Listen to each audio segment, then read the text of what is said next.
जय हिंद।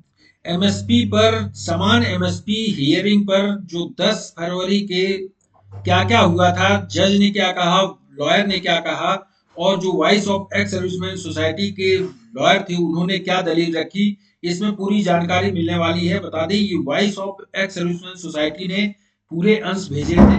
सबसे पहले तो मैं एक एक करके बताता हूँ। जो एमएसपी केस था, वॉइस ऑफ एक्स सर्विसमैन ने बताया है कि voice of ex serviceman society की तरफ से वरिष्ठ अधिवक्ता सुप्रीम कोर्ट श्री नितेश गुप्ता जी ने दिल्ली हाई कोर्ट में जेसीओ एनसीओ ओआर को भी अधिकारियों के बराबर एमएसपी देने की जबरदस्त बहस की और सभी तथ्यों को कोर्ट के सामने रखा और कहा कि पे कमीशन रिपोर्ट में अपने ही कहे बातों का विरोधाभास है। यानी कि जो पे कमीशन में कहा गया था उस बातों के कहे बातों का भी विरोधाभास है, और ऑफिसर को 3 गुना, नर्स को 2 गुना यानी कि दुगनी एमएसपी दी जा रही है। कोर्ट में बहस और तथ्यों को देखने सुनने के बाद कहा कि कोर्ट जवान एनसीओ जेसीओ की कठिनाई को समझती है।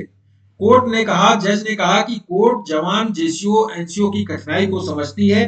केस की मेरिट से कोर्ट सहमत नजर आए, यानी कि केस की जो मेरिट थी उसके आधार पर कोर्ट सहमत नजर आए, और कहा कि मिस्टर गुप्ता आप ये हर्डल क्रॉस कराएं कि क्या पे कमीशन की रिपोर्ट की जुडिशियल रिव्यू भारतीय संविधान 226 के अंतर्गत किया जा सकता है, और दस्तावेज पेश कर बहस की अगली तारीख 23/3/2023 को दिया है।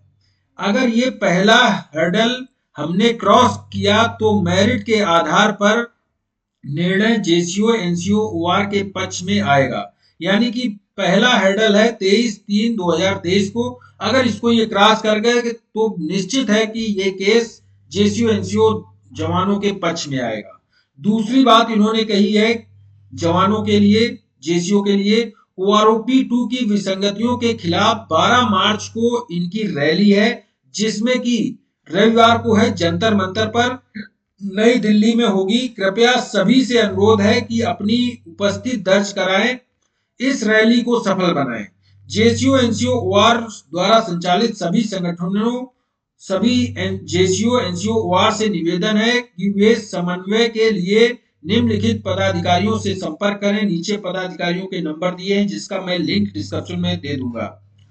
बता दें कि ये जेसीओ ओआर का ही संगठन है और उनकी बात रखता है। दूसरी बड़ी बात, जो केस में हियरिंग हुई थी उसमें voice of ex serviceman lawyer ने क्या कहा था उसके बारे में बता दें। एमएसपी केवल तीनों सेनाओं को ही दिया जाता है, बाकी किसी को नहीं, यहां तक सीएपीएफ को भी नहीं दिया जाता है। एमएसपी देने का मुख्य उद्देश्य कठिन परिस्थितियों में काम करने वाले सैनिकों को एक प्रोत्साहन राशि के तौर पर है, जो कि एक फिक्स राशि होती है। जबकि एमएसपी की 3 कैटेगरी बना दी गई हैं, निर्धारित कर दी गई हैं। पहली कैटेगरी में जेसीओ जवान रखे गए हैं जिनको 5200 रुपए एमएसपी मिलती है। दूसरी कैटेगरी में एमएनएस को रखा गया है जिनको 10,500 एमएसपी मिलती है। तीसरी कैटेगरी में ऑफिसर को रखा गया है जिसमें 15,500 एमएसपी मिलती है, जो कि अनुच्छेद 14 का खुला उल्लंघन है। यानी कि अनुच्छेद 14 कहता है लिंग, जात या पद के आधार पर भेदभाव नहीं किया जा सकता है। जैसे कि जब कोई जवान शहीद होता है तो जो शहीद होने के बाद जो राशि मिलती है ये नहीं देखा जाता है ऑफिसर को कितनी मिलेगी, जेसीओ को कितनी मिलेगी, जवान को एक मुश्त एक फिक्स राशि दी जाती है। यानी कि आप ये नहीं कह सकते हैं कि जवान की जान की कीमत कम है, जवान के जान की, और ऑफिसर के जान की कीमत ज्यादा है। यानी कि इस तरह आप भेदभाव नहीं कर सकते हैं, ये वॉइस ऑफ एक्स सर्विसमैन के लॉयर ने कहा। तो जज साहब ने इस बात पर पूरी तरह से सहमति जताई है। और बता दें कि अब नेक्स्ट हियरिंग जो दी गई है वो 23 मार्च को दी गई है। उससे पहले जो लेटेस्ट अपडेट आएंगे उसके बारे में जानकारी देते रहेंगे। ये थी जानकारी, इस वीडियो में इतना ही। थैंक यू, जय हिंद।